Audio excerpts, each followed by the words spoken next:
Scientists discovered that you can eat the exact same foods, but if you eat them in a specific order, you'll have less of a glucose spike. And so you'll have less likelihood of weight gain and less likelihood of cravings 2 hours later. This is a typical example. You take a tuna sandwich, and if you decompose it, and you have first the tuna and the salad, and second the bread, you see the spike is much smaller than if you had them all together. And you can apply this concept to all of your meals. It's important to try to have the carbohydrates, so the starches, at the end of the meal, after the vegetables and the protein, because that will significantly help your glucose levels.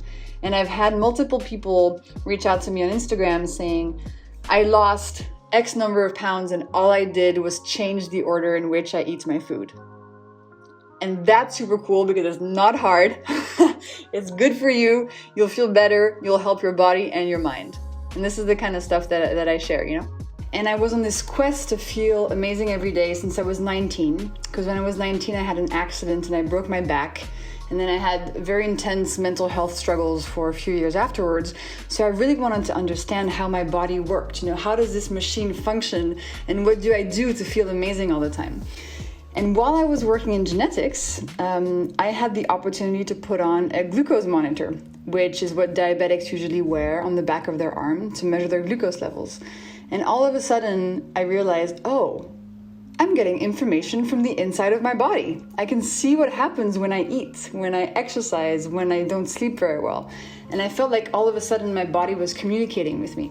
So I became very interested in the topic, and I looked at all of the research that had been done in the past 5-10 years. And really we're at a very exciting time because for a long time we thought, glucose and insulin were only relevant for people with diabetes. But now, in the past 5-10 years, scientists across the world have realized that our glucose levels affect many things and affect everyone on a daily basis. So as I read the research, I found out deregulated glucose levels cause cravings, poor sleep, fatigue, hunger, poor cognition, migraine, depression, menopause symptoms. And they also lead to diseases like acne, inflammatory skin conditions. They make PCOS symptoms worse. They weaken our immune system. They make us age, cause wrinkles, and they contribute to heart disease, cancer, and Alzheimer's.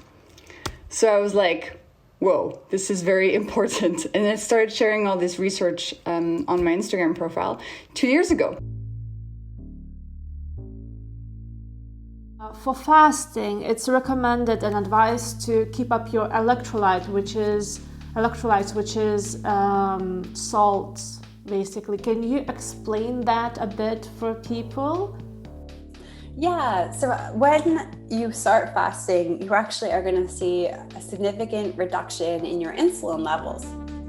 And when our bodies when our insulin levels fall, our insulin causes lots of water retention. So when levels come down, your body has the ability to lose that water. So your insulin levels drop, and then your insulin sends a signal to your kidneys saying, okay, you can release that water. So through that water, of course, you're going to lose electrolytes like sodium, for example, and it can leave you feeling tired, fatigued, flu-like symptoms, very much so. So it's always good to be mindful when you are fasting and your insulin levels are coming down so much to take some sodium. So actually I have salt tablets that I take. They're literally just capsules with salt in them.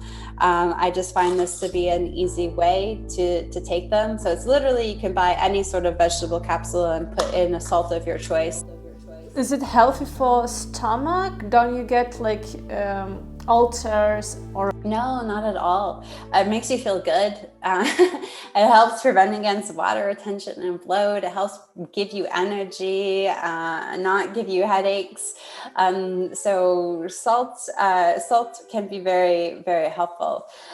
So some people that we work with, they'll take salt tablets like I take, or they'll take just a little pinch of salt, like an 1/8 or 1/4 of a teaspoon, in a glass of water. They'll do that a few times throughout the day. There's a book, it's called The Salt Fix. It's by an American cardiac researcher, Dr. James DiNicolantonio. It's a fabulous book. So people are hesitant about taking salt. I highly recommend even listening to it on Audible. And it just goes through how the salt is blamed for what the sugar did. It's like the sugar's gotten away with a crime, but the salt's been inaccurately diagnosed as the villain. And some people will, there's a small percentage of the population that is truly salt sensitive. But what we see is that the individuals who take salt and they retain water, they see their blood pressure go up a little bit. It's not necessarily due to the salt, it's due to the insulin that's in their body. So as they lower the insulin levels, they have a much greater salt tolerance. And they can take salt and their blood pressure doesn't go up. And as their insulin levels come down, they see that despite taking salt, that their blood pressure comes down. So Dr. Fung and I, we worked with kidney patients at the start with this, and Dr. Fung is a kidney specialist, but kidneys also control blood pressure. So by default, Dr. Fung is a blood pressure specialist. And so all of the patients, because they had kidney damage, they had blood pressure issues. So with that, they were very hesitant to take salt. But as they started to fast and cut out the sugar, they saw their insulin levels came down and their blood pressure came down despite them adding in salt. And they were always so shocked because I think it's just one of the biggest misconceptions or dietary myths out there that salt's a villain. So I really recommend Dr. James DiNicolantonio's book. It's 250, 300 pages of just pure science on salt. And it's really amazing. And it talks about how much salt we actually need, which is very surprising for most people because the daily standard or the daily recommendation here in North America is about 2,200 milligrams of it a day. But if you actually go through the literature and look at human history, we're looking at having 4,500 or 5,000 milligrams of salt as sort of our base optimal dosage. So that's over 2 times what the daily recommendation is today.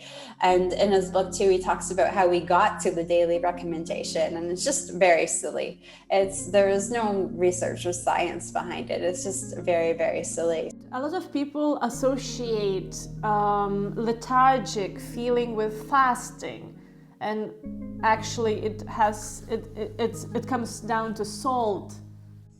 Yeah, it really does. So with salt, since many people try to avoid it, it's best to take a little bit and take more over time.